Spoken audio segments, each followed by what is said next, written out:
Have you ever stopped to think about what's really on your plate? Where did it come from?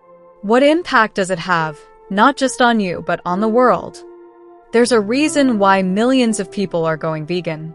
Some do it for their health, some for the environment, and some because they can't ignore what happens behind closed doors in factory farms. In the next 5 minutes, I'm going to break down the truth about veganism, the good, the bad, and the shocking facts they don't want you to know. Let's talk about health. You've probably heard people say you need meat for protein, dairy for calcium, and eggs for nutrients. But what if I told you that's just marketing? Decades of advertising convinced us that animal products are essential, but the science says otherwise. A plant-based diet can lower your risk of heart disease, diabetes, and cancer. In fact, studies show that people who eat more whole plant foods live longer and suffer fewer chronic diseases. Heart disease is the #1 killer worldwide. The cholesterol and saturated fats found in animal products literally clog your arteries. But guess what? Plants have zero cholesterol. None. But wait, what about protein? The biggest myth of all. The truth is, you don't need meat to build muscle or be strong. Some of the world's greatest athletes are thriving on plants. If an Olympic champion and a strongman can be vegan, what's stopping you? Alright, so you've decided to go vegan. Now, what actually happens to your body? Let's break it down. The first thing you'll notice? Your digestion changes. Some people feel lighter, but others might get bloated at first. Your gut is adjusting to all that extra fiber. It's totally normal. And your skin? Some people break out before it clears up. It's like your body is getting rid of all the stuff it doesn't need anymore. Energy-wise, it can go either way. Some people feel amazing right away.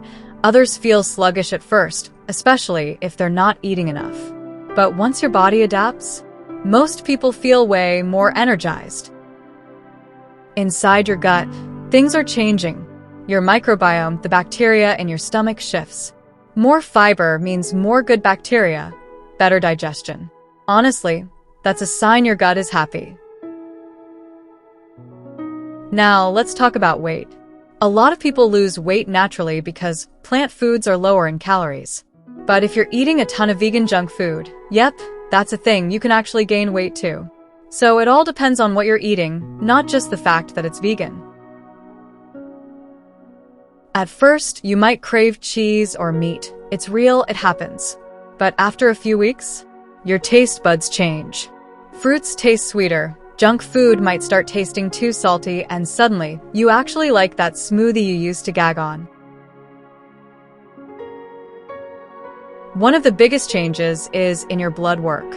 Studies show that a vegan diet can help lower cholesterol and blood pressure, and if you were eating a lot of processed foods before, you might feel the difference pretty fast. Now, if you're into fitness, you might be wondering how this affects workouts. Endurance athletes usually love it. Less inflammation, better recovery. But if you're not getting enough protein or iron, you might feel weaker at first. The key is making sure you're getting all the nutrients your body needs. Going vegan changes the way you shop. You start reading labels like a detective. And eating out? Yeah, it takes some effort at first. Some restaurants are super easy, others not so much. And social events? Let's just say, you'll get really good at bringing your own food. Here's the thing, most people go vegan for health, but a lot of them stay vegan for other reasons. You start learning about the environmental impact, the ethical side, and suddenly, it's not just about what you eat anymore. It's about the bigger picture. So, are you thinking about going vegan? Or have you already tried it? Let me know in the comments. I want to hear your experiences. Don't forget to like, subscribe, and I'll see you in the next one.